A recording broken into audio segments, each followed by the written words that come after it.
So today is the beginning of day 2 of canvassing here in Las Vegas.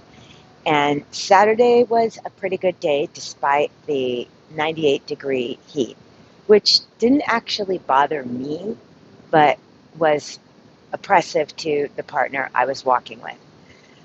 We had a good day. We got about 50% of the people whose doors we knocked on were actually available and opened the door for us. And I made some pretty good connections, and I wanted to talk about that a little bit. Using last names only, one of the people I met was a man by the name of Mr. Valdez, and he was a Latino that was maybe in his late 60s, early 70s, and he had been to prison.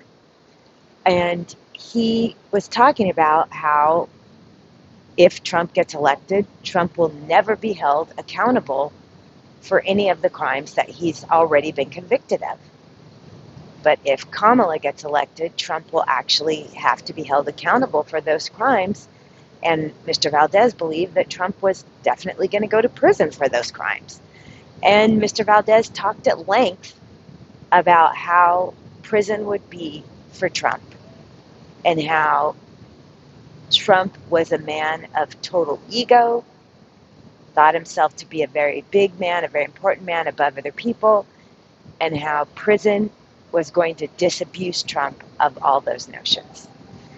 And Mr. Valdez thought that would be a good thing for Trump personally, but also for the country.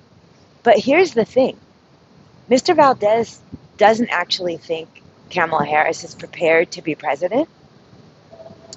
He thinks that she has the excellence and the skills as a prosecutor, but that she's never governed anything.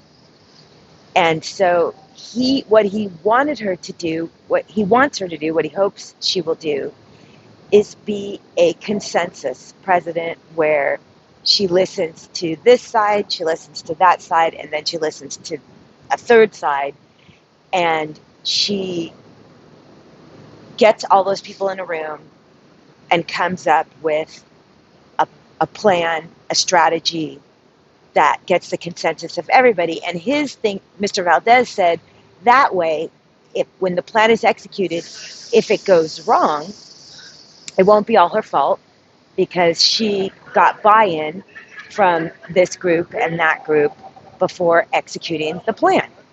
And it won't all be on her. And Mr. Valdez said this because, believe me, whatever goes wrong, they're going to try to blame it on her. I thought that was really interesting. And I'm really grateful that I met Mr. Valdez and listened to him because he was wearing a wife beater. I mean, it's 98 degrees. It didn't look like where he lived had air conditioning, and he was in his own house. So no judgment. And he was tattooed up one side and down the other, including on his neck. Well, he had been to prison. Mr. Valdez might have been somebody that walking down the street alone as a female, I would have avoided. But he talked about what it meant to have true courage he went off on a tangent, but I'm really glad he did. And for him, true courage was standing up for people that are weaker, and true courage was admitting that you're at fault when you are at fault, or even apologizing when you're not necessarily at fault, but you hurt somebody even though you did not intend to. And it's going to change my views of how I look at certain people when I'm walking down the street. I'm going to put away previous assumptions. So I'm really glad I met him, and I'm really glad I got a chance to hear his views. Right next door to him was Miss Bell, and she also was planning on voting for Kamala Harris, and her main reason was that she thinks that Trump is a snake. But she specifically thinks that Trump is a snake who's going to take away her Social Security. And she doesn't want that to happen, so she's voting for Kamala Harris.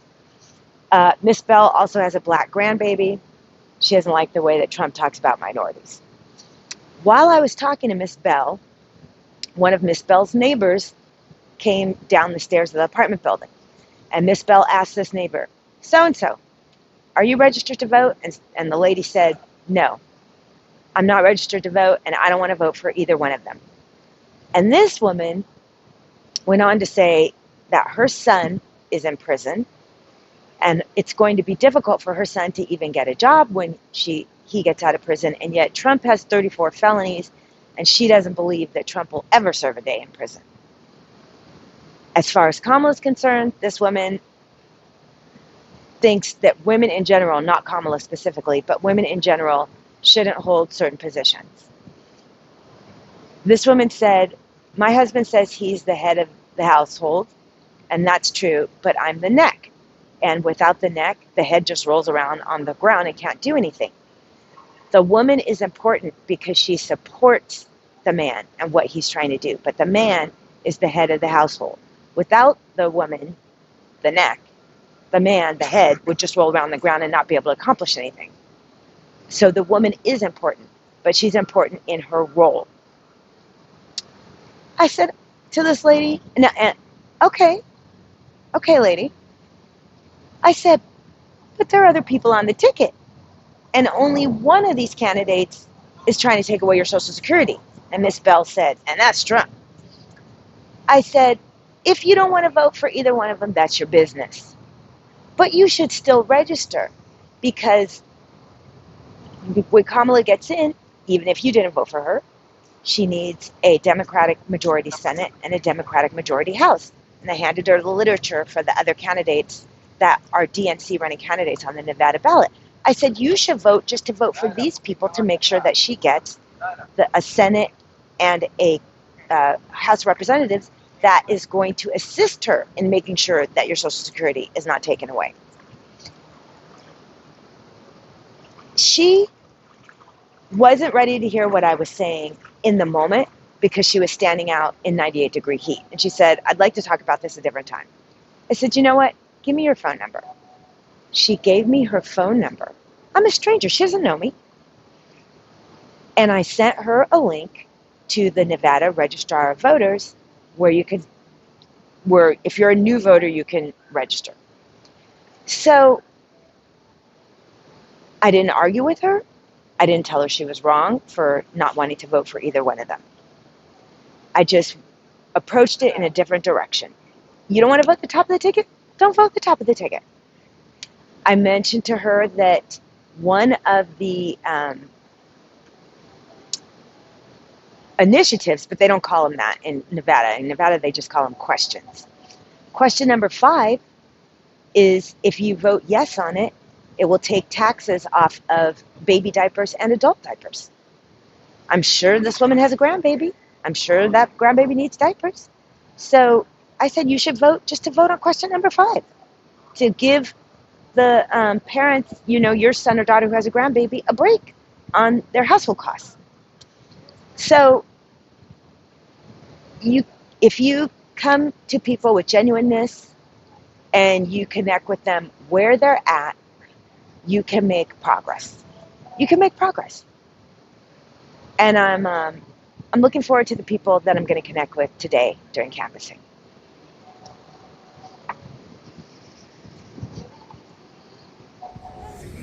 Hey, so I'm back at the makeshift headquarters for the canvassing trip here in Nevada from Long Beach. And I'm done with Sunday, and it was not as fruitful.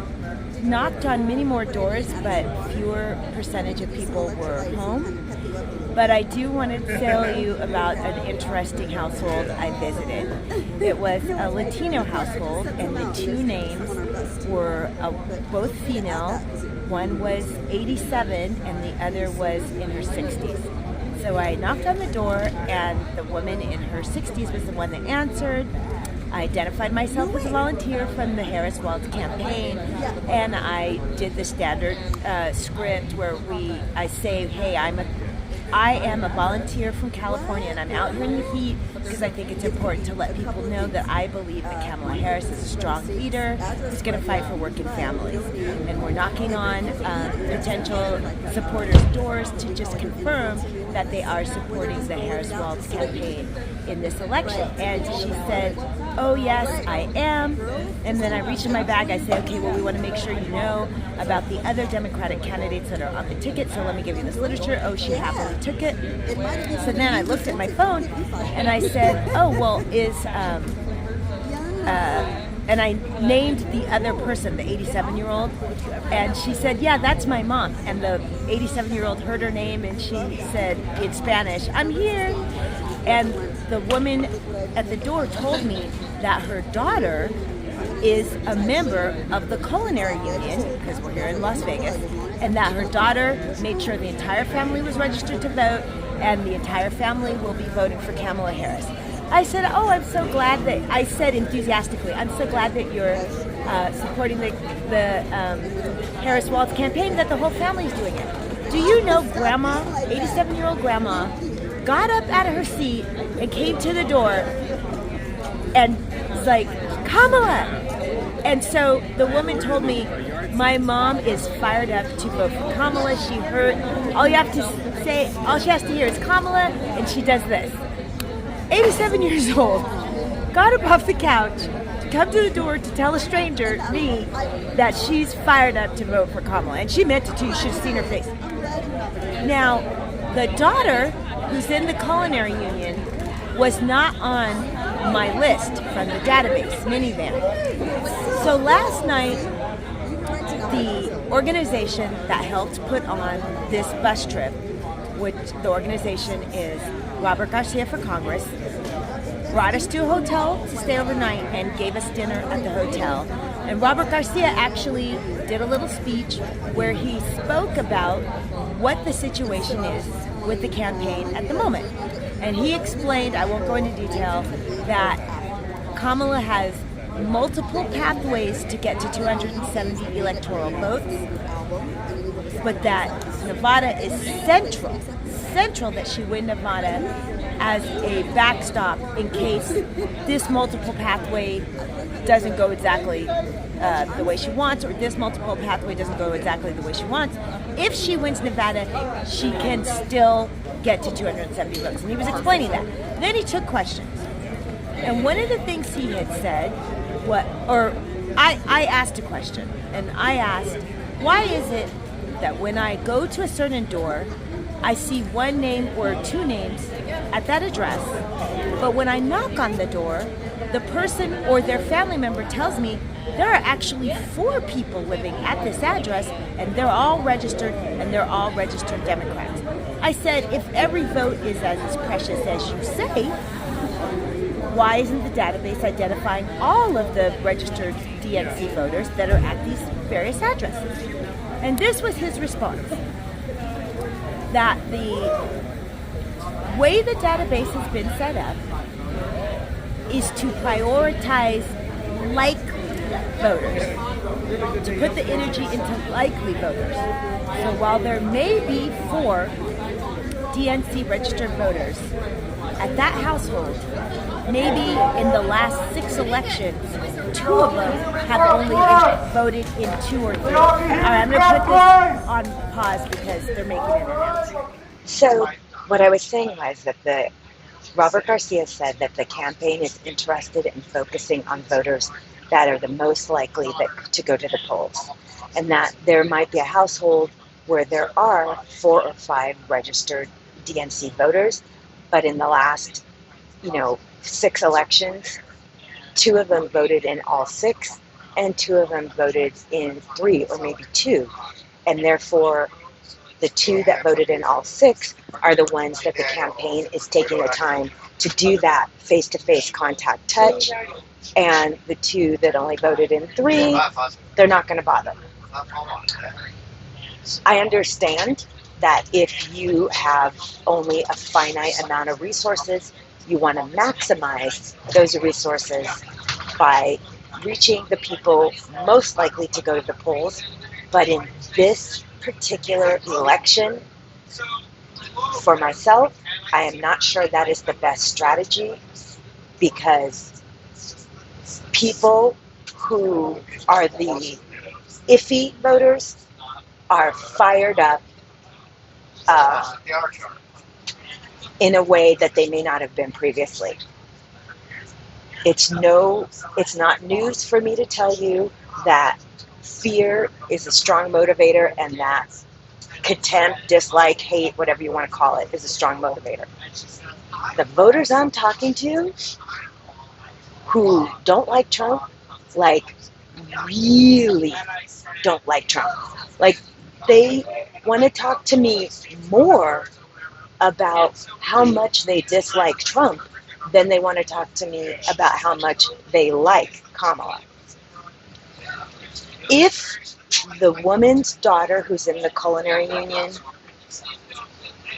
is, a younger person, didn't bother to vote in 3 of the last 6 elections, but she took the time to make sure her whole family was registered this time around, that person is going to the polls.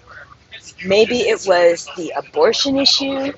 Maybe it was the ugly things that Trump is saying about immigrants that got her mad and fired up.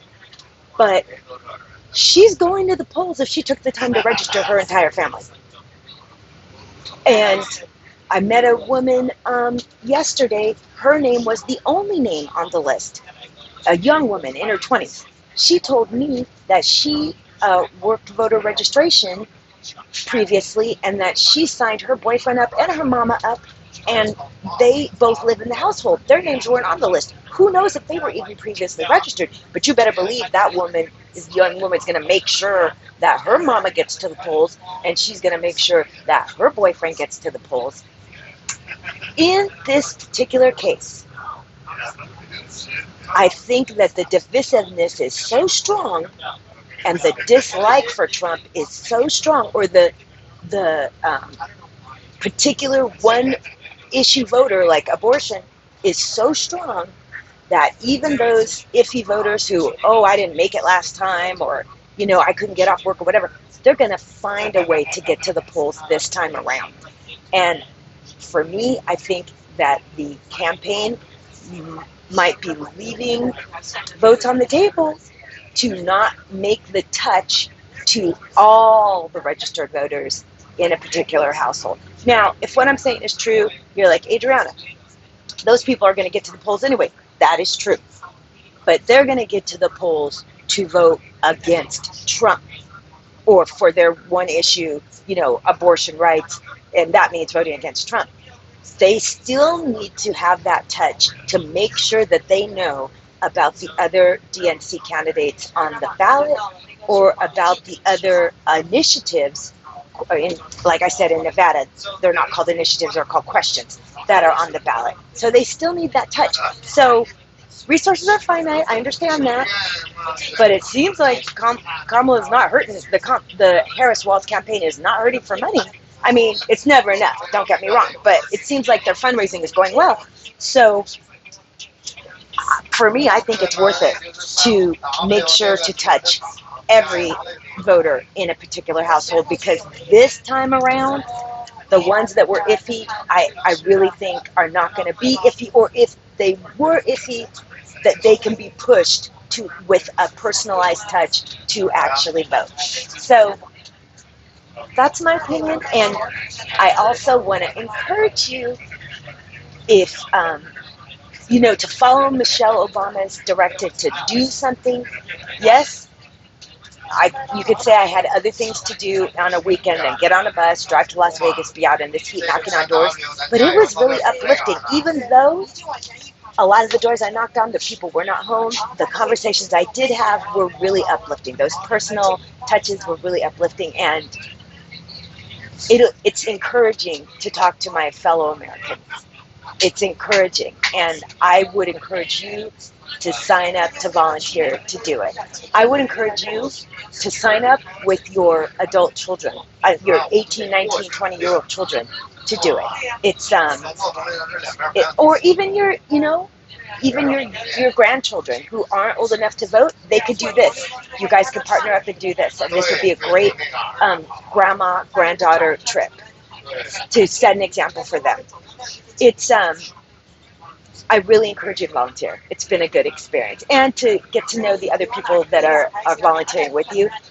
those are really good connections too. So I'm going to, in the description, put the contact information for the group that I took this trip with, because they're still looking for out-of-state volunteers to come and canvass in Nevada.